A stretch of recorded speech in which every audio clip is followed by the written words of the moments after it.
Hi Stampers, I'm Meg from the Loven Stamps channel, and one of my favorite new catalog items is a set of shaker card pieces. So it is new foam strips that you can use to make shaker cards and then put your confetti inside. And then of course there's a confetti punch to go with that, and then a set of framelits to go with that. So let me give you some tips for putting your own shaker cards together.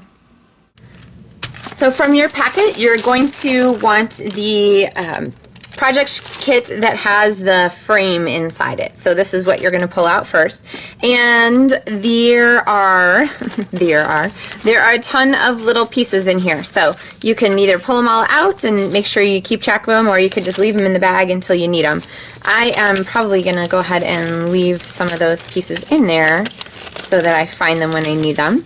All right, so there's our confetti and our silver whatever those things are called, sequins. Alright, so first thing I'm going to go ahead and fold my crumb cake card in half. I love crumb cake. It functions as a fabulous neutral, and so it is a great color to use on all kinds of projects because it just adds an extra little tone of interest, but without being a strong color that you have to worry about incorporating. So my neutrals for this card are crumb cake and white. The designer series paper I'm using is from the stack of the new in colors. It's Dapper Denim, so we know it's a perfect match for our project. And I'm going to go ahead and put this strip all the way across here. And then I have just a little tiny narrow piece of the silver glimmer paper, which I love as just any kind of accent. So this is actually a great card base that you could use for pretty much anything. So here are the pieces you need for your shaker box. You're going to need a background piece, you're going to need a piece of window sheet or cello bag, and then you're going to need a frame. Now the frame for this is cut from the Layering Squares dies and is sized to go with a 2.5 inch square of cardstock and a 2.5 inch window.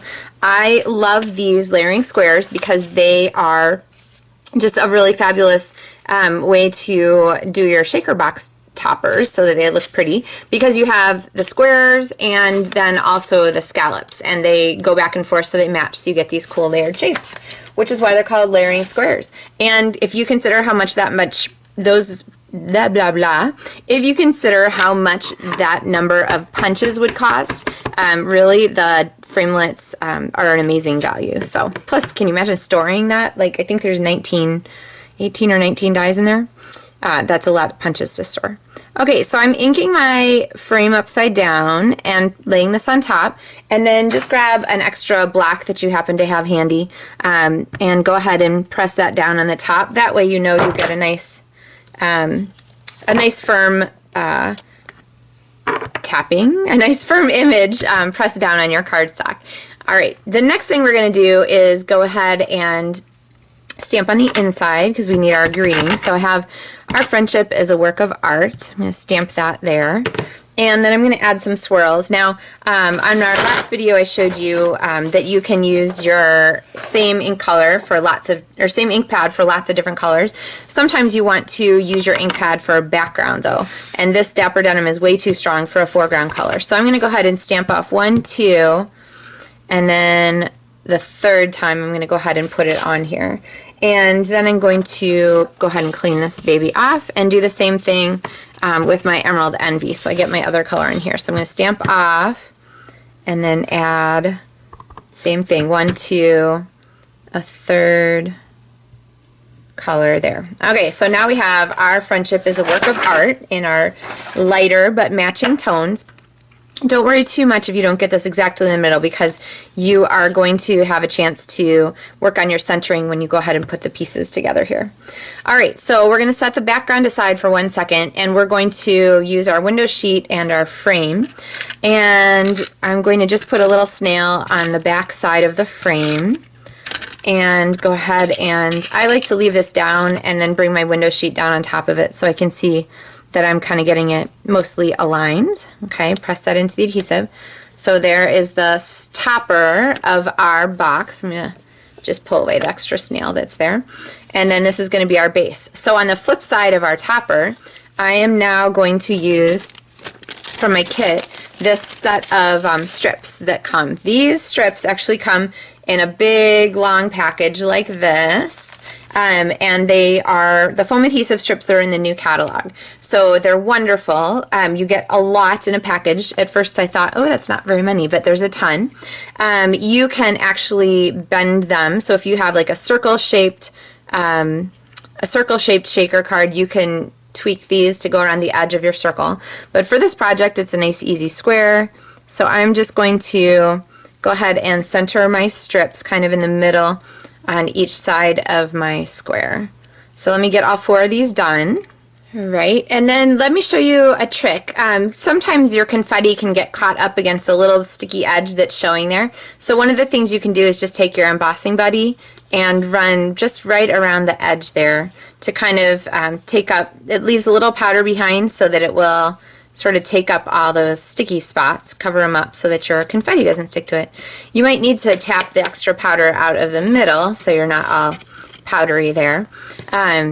But that is a great way to use the embossing buddy. Okay, now putting our confetti together. So all the confetti is pre-fudged for you from the new, hello, Confetti Punch. Is this thing not the most fun? So it punches out all these cute little pieces, little stars, little circles, and I'm just going to dump this. I like to put my confetti on my backer. So we're going to put that there. Go ahead and take the silver sequins off of their thread. You can leave the thread in, I guess, but I'm going to leave mine off. But I want to pull them off the backing so that they're part of our flying confetti. All right, see this silver sequin trim, there's gold sequin trim, there's some new colors too, be sure to check out in the catalog. I am a huge fan of it. So, all right, if you've ever done Stamps and Mail Club, you know I'm a huge fan of sequin trim. It seems like it pops up a lot.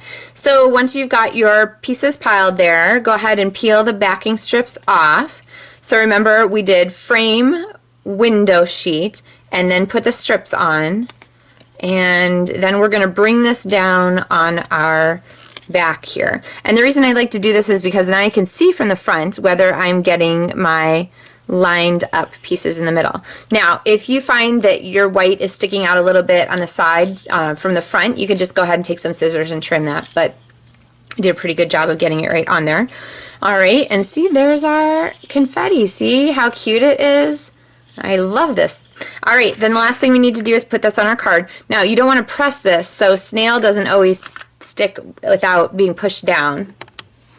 So I am going to use our multi-purpose liquid adhesive, and I have a trick to share with you. Okay, so we just got back from the Stampin' Up! Mediterranean cruise. I know, they took us to Marseille and Cannes, and we were into Pompeii and Rome and Pisa and Florence. It was an amazing, amazing trip. So thank you, Stampin' Up!, and thank all of you for supporting me and my business. The trick, though, was one that a demonstrator shared with my mom, who came on the cruise with me, and that was that wherever she goes, she collects little shot glasses so that she can use them to store her multi-purpose liquid adhesive. So isn't that cool? Liquid glue just sits right up, and then you always have it tapped down where you need it.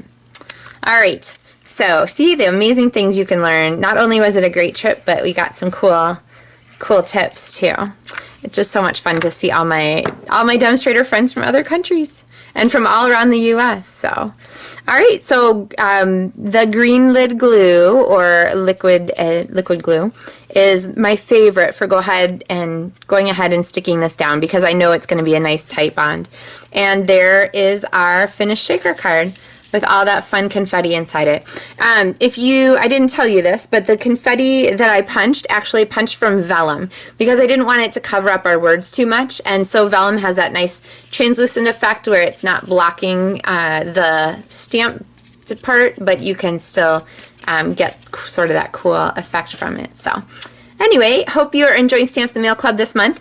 Pieces all come pre-cut for you and be set to go.